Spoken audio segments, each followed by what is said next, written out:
Game changer expectation ఎలా ఉండబోతుంది?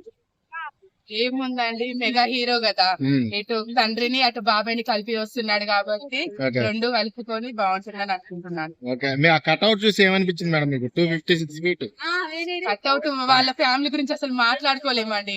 అందులో తండ్రి వచ్చినా, బాబాయ్ వచ్చినా, కొడుకు వచ్చినా, ఎవరు వచ్చినా మెగా ఇండస్ట్రీ హిట్ అవ్వాల్సి ఒప్పినే అంటారా? అంతే కదండి.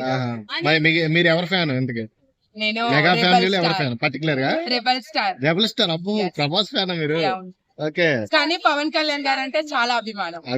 హీరోగా అభిమానిగా రెబల్ స్టార్ ఇష్టం. కానీ ఒక మంచి అంటే పొలిటికల్ గా అయితే పవన్ కళ్యాణ్ గారికి చాలా అభిమానం. పవన్ కళ్యాణ్ గారి పరిపాలన ఎలా అనిపించింది మీకు? ప్రెసెంట్ ఆయన వచ్చి ఇంకా 1 year కూడా కాలేదు, కానీ ఇప్పటి వరకు ఏపీలో చాలా వరకు డెవలప్మెంట్స్ జరుగుతున్నాయి. అతను ఇచ్చిన మాట మీద నిలబడడానికి ఆయన ముందు అడిగేస్తున్నాడు. గిరిజనులు గ్రామాలకు మొన్న వెళ్ళాడు కదా పవన్ కళ్యాణ్ గారు, అప్పుడు మీకు ఎలా అనిపించింది? ఆయన స్థాయిని అక్కడ చూడలేదు. వాళ్ళతోటి కలిసి డాన్స్ చేయడము, పాటలు పాడడము, వారు డెడికేట్ చేసిన సాంగ్ ను కూడా ఆయన అంతగా అంటే ఆ హోదాలో ఉండి కూడా ఆయన ఆనందించారు కదా.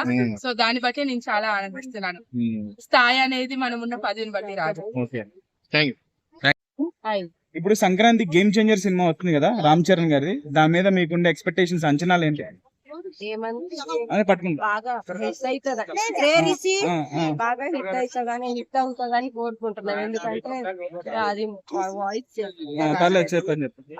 తిరుమల మూవీతోని ఎంత హిట్ అయినా దానికంటే హిట్ అవ్వాలని కోరుకుంటున్నాను. నేను అదే చూస్తున్నాను, మూవీ చూడాలనిపిస్తుంది, రాలని నేను కూడా కోరుకుంటున్నాను. చాలా బాగుంది. మొన్న ట్రైలర్ వచ్చింది కదా, ట్రైలర్ లో రామ్ చరణ్ గారు డ్యూయల్ రోల్ లో కనిపిస్తున్నారు. ఒకటి ఐఏఎస్ రోల్, ఒకటి పంచకట్టు రోల్. అది మీకు ఎట్లా అనిపిస్తుంది?